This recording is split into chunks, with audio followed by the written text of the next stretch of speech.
Bogura city ideal মাদ্রাসা, মেধা মননে এক ধাপ এগিয়ে।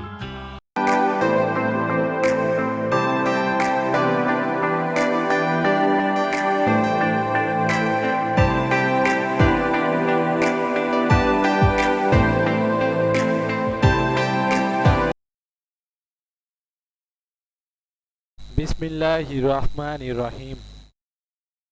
আসসালামু আলাইকুম ওয়া রাহমাতুল্লাহি ওয়া বারাকাতুহু। প্রিয় শিক্ষার্থীরা, তোমরা সবাই কেমন আছো? আশা করি সবাই ভালো আছো। আমি আবার তোমাদের মাঝে চলে আসলাম। আমি আজকে আবার একটা ক্লাস নিব। আমি Mohammad Hitler Ali, Bogura city ideal মাদ্রাসা সহকারী শিক্ষক রসায়ন। আমি তোমাদের আজকে আবার একটা ক্লাস নিব।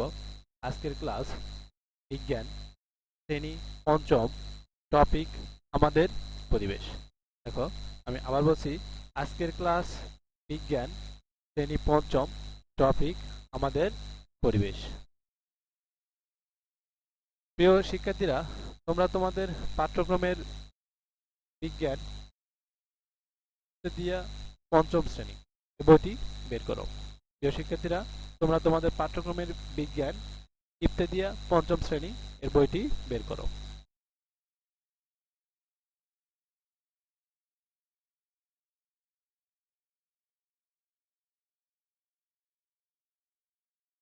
আশা করি সবাই বইটি বের করছো। এখন দেখো, আমরা সরাসরি পড়ায় যাব। আগে আমরা আলোচনা করছিলাম যে উদ্ভিদ ও প্রাণীর পারস্পরিক নির্ভরশীলতা। উদ্ভিদ ও প্রাণী কিভাবে একে অপরের উপর নির্ভরশীল ছিল, আগের ক্লাসে আমরা সেটা আলোচনা করছিলাম। এখন সেই আলোকে দেখো, আমরা 4 পৃষ্ঠায় দেখো, উদ্ভিদ ও প্রাণীর পারস্পরিক নির্ভরশীলতা। দেখো, প্রশ্ন হচ্ছে উদ্ভিদ ও প্রাণী কিভাবে একে অপরের নির্ভরশীল। তোমরা বাসায় একটা খাতা নিবা, আর খাতা একটা ছক আঁকাবা। ছকের এই পাশে দেখো লেখা আছে জীব, এরপর সেটা হচ্ছে উদ্ভিদ, প্রাণী। এরপর সেটা হচ্ছে কিভাবে পরস্পর নির্ভরশীল। তাহলে উদ্ভিদ কিভাবে একে অপরের নির্ভরশীল সেটা লিখবা, আবার প্রাণী কিভাবে একে অপরের নির্ভরশীল সেটাও লিখবা। আশা করি আগের আলোচনা থেকে বুঝতে পারবা। আবার এখানে আবার নতুন করে আলোচনা করা হবে উদ্ভিদ ও প্রাণী সম্পর্কে, পারস্পরিক নির্ভরশীলতা সম্পর্কে আলোচনা করা হবে। তোমরা বাসায় একটা কাগজের ছক তৈরি করে এক পাশে লিখবা উদ্ভিদ, এক পাশে লিখবা প্রাণী। সেখানে লিখবা উদ্ভিদ কিভাবে পরস্পরের উপর নির্ভরশীল, প্রাণী কিভাবে পরস্পরের উপর নির্ভরশীল, সেটা আলোচনা করব। দেখো, এখানে খরগোশ দেওয়া আছে, এখানে গরু, বানর, পাখি কিভাবে একে অপর নির্ভরশীল, এটাই আলোচনা করব। দেখো, সারসংক্ষেপে আছে পরিবেশ, উদ্ভিদ ও প্রাণী একের উপর নির্ভরশীল। তাহলে পরিবেশে কি, উদ্ভিদ ও প্রাণী একের উপর নির্ভরশীল। তাহলে উদ্ভিদ ও প্রাণী একে অপরের উপর নির্ভরশীল। প্রাণী, এখন আমরা প্রাণী সম্পর্কে আলোচনা করব, যে প্রাণী কিভাবে একে অপরের উপর নির্ভরশীল সেটা সম্পর্কে আমরা আলোচনা করব। এই সম্পর্কে আলোচনা করব। দেখো, প্রাণী বিভিন্নভাবে উদ্ভিদের উপর নির্ভরশীল। উদ্ভিদের ত্যাগ করা অক্সিজেন প্রাণী শ্বাস গ্রহণের সময় ব্যবহার করে। তাহলে উদ্ভিদ যে অক্সিজেন ত্যাগ করে সেটা কে গ্রহণ করে? প্রাণী।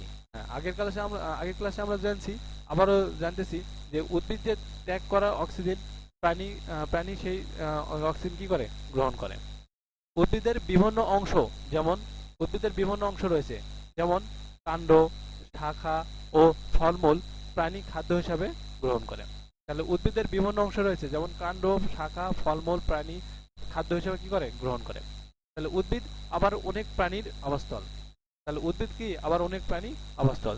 যেমন উদ্ভিদের উদ্ভিদের উপর কি কি, যেমন পাখি বাসা করে থাকে, আবার অনেক অনেক ইয়া থাকে, যেমন ধরো বানর, কাঠবিড়ালি, পোকামাকড় ইত্যাদি গাছে বাস করে। কি উদ্ভিদের উপর বাস করে না? হ্যাঁ। তাহলে বানর, কাঠবিড়ালি, পোকামাকড় ইত্যাদি গাছে বাস করে। পাখি গাছের ডালে বাসা বাঁধে। হ্যাঁ, যেটা বললাম কিছু আগে, যে পাখি গাছের ডালে বাসা বাঁধে। মানুষও তার বাসস্থান তৈরির উদ্ভিদ ব্যবহার করে। যেমন কি মানুষের তার বাসস্থান তৈরির জন্য কি উদ্ভিদ ব্যবহার করে। যেমন বিভিন্ন গাছ থেকে কি হয়? কাঠ হয়। সেই কাঠ তৈরি বিভিন্ন আসবাবপত্র তৈরিতে ব্যবহৃত হয়, আবার বাড়ি তৈরিতে ব্যবহৃত হয়। তাই মানুষও কি করে? মানুষও উদ্ভিদের উপর নির্ভরশীল হয়ে থাকে। তাহলে কি, এটা গেল প্রাণী সম্পর্কে আলোচনা। দেখো, এখন আমরা জানবো উদ্ভিদ কিভাবে একে অপরের উপর নির্ভরশীল, সেই সম্পর্কে জানবো। দেখো, উদ্ভিদ তার খাদ্য তৈরি, বৃদ্ধি, পরাগায়ন ও বীজের বিস্তরণের জন্য পানির উপর নির্ভরশীল। তাহলে উদ্ভিদ কি তার খাদ্য তৈরি, বৃদ্ধি, পরাগায়ন ও বীজের বিস্তরণের জন্য পানির উপর কি করে নির্ভরশীল হয়। উদ্ভিদ খাদ্য তৈরির জন্য পানির ত্যাগ করা কার্বন ডাই অক্সাইড ব্যবহার করে। তাহলে আগে পড়ছে কি প্রাণী, উদ্ভিদ যে অক্সিজেন কার্বন ডাই অক্সিজেন ত্যাগ করে সেটা কে গ্রহণ করে প্রাণী। আর আমরা উদ্ভিদ আমরা যে কার্বন ডাই অক্সাইড ত্যাগ করি সেটা কে গ্রহণ করে উদ্ভিদ। দেখো উদ্ভিদ সেই কার্বন ডাই অক্সাইড খাদ্য তৈরির জন্য পানি ত্যাগ করা কার্বন ডাই অক্সাইড ব্যবহার করে। তাহলে পুষ্টি উপাদানের জন্য উদ্ভিদ প্রাণীর উপর নির্ভরশীল। তাহলে পুষ্টি উৎপাদন কি উদ্ভিদ প্রাণীর উপর নির্ভরশীল হয়। যেমন প্রাণী মৃতদেহ, প্রাণীর মৃতদেহ পচে প্রাকৃতিক সারে পরিণত হয়। তাহলে প্রাণীর মৃতদেহ পচে কি হয় প্রাকৃতিক সারে পরিণত হয়। এই সার পুষ্টি হিসাবে ব্যবহার করে উদ্ভিদ বেড়ে ওঠে। তাহলে প্রাণীর যে মৃতদেহ পচে সেটা কি এটা একটা সার তৈরি হয়, সেই সার থেকে কি হয় উদ্ভিদ পুষ্টিকর উপাদান গ্রহণ করে। পরাগায়নের ফলে উদ্ভিদের বীজ সৃষ্টি হয়। এই বীজ থেকে আবার নতুন উদ্ভিদের জন্মে। বিভিন্ন প্রাণী যেমন পাখি, মৌমাছি ইত্যাদি এই পরাগায়নে সাহায্য করে। তাহলে পরাগায়নে সাহায্য করে কোনগুলো? পাখি, মৌমাছি ইত্যাদি পরাগায়নে সাহায্য করে। মাতৃ উদ্ভিদ থেকে বিভিন্ন স্থানে বীজের ছড়িয়ে পড়াই হলো বীজের বিস্তরণ। তাহলে মাতৃ উদ্ভিদ থেকে বিভিন্ন স্থানে বীজের ছড়িয়ে পড়া হলো কি বীজের বিস্তরণ। বীজের বিস্তরণ নতুন নতুন উদ্ভিদ আবাস গড়ে তুলতে সাহায্য করে। যেমন ধরো একটা গাছ থেকে ফলমূল থেকে পাখি কি করে ফল খাবার খেয়ে সে বীজ অন্য কোথাও ফেলে দেয়, সেখান থেকে ফেলে দিলে কি হয় সেখান থেকে গাছ তৈরি হয়। এভাবে বীজের বিস্তরণ হয়। তাহলে বীজের বিস্তরণ নতুন নতুন উদ্ভিদ আবাস গড়ে তুলতে সাহায্য করে। এভাবে পরিবেশের উদ্ভিদ ও প্রাণী একের উপর নির্ভরশীল হয়। তাহলে কি আমরা যে আলোচনা করলাম এভাবেই পরিবেশের উপর কি উদ্ভিদ ও প্রাণী একে অপরের উপর নির্ভরশীল করে। দেখো এখানে একটা ছবি দেখো নিচের তোমরা লক্ষ্য করো যে এখানে একটা ছবি আছে গাছ, গরু, তারপরে রয়েছে উদ্ভিদ, দেখো প্রাণী।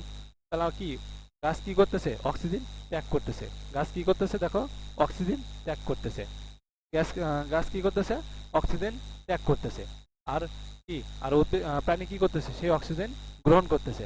আর উদ্ভিদ প্রাণী দেখো কার্বন ডাই অক্সাইড ত্যাগ করতেছে। আর উদ্ভিদ সেই কার্বন ডাই অক্সাইড গ্রহণ করতেছে। হ্যাঁ এভাবে ইয়ে করতেছে।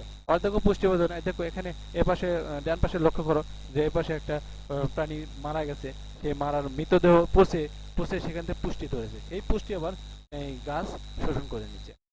তাহলে এই পুষ্টি কি করতেছে গাছ শোষণ করে নিচ্ছে। আবার দেখো এখানে কি গোবর রয়েছে, মানে সেই গোবর পচে কি হয়েছে একটা সার তৈরি হয়েছে। এই সারকে গ্রহণ করে এই সার এই উদ্ভিদ সেটা গ্রহণ করে পুষ্টি উপাদান গ্রহণ করে। এভাবে উদ্ভিদ ও প্রাণী পারস্পরিক নির্ভরশীলতা রয়েছে। প্রিয় শিক্ষার্থীরা তোমরা খুব মনোযোগ সহকারে এই উদ্ভিদ ও প্রাণীর একে অপরের যে নির্ভরশীলতা রয়েছে তোমরা খুব মনোযোগ সহকারে এটা আবার ভালোভাবে রিডিং করবা এবং ভিতরে দেখবা উদ্ভিদ ও প্রাণী কিভাবে নির্ভরশীল। আর ছক তৈরি করে যেটা বললাম ছক তৈরি করবা এবং দেখবা যে কিভাবে নির্ভরশীল, প্রাণী কিভাবে একের উপর নির্ভরশীল এটা লিখবা। আশা করি সবাই খুব ভালোভাবে পড়াশোনা লিখবা।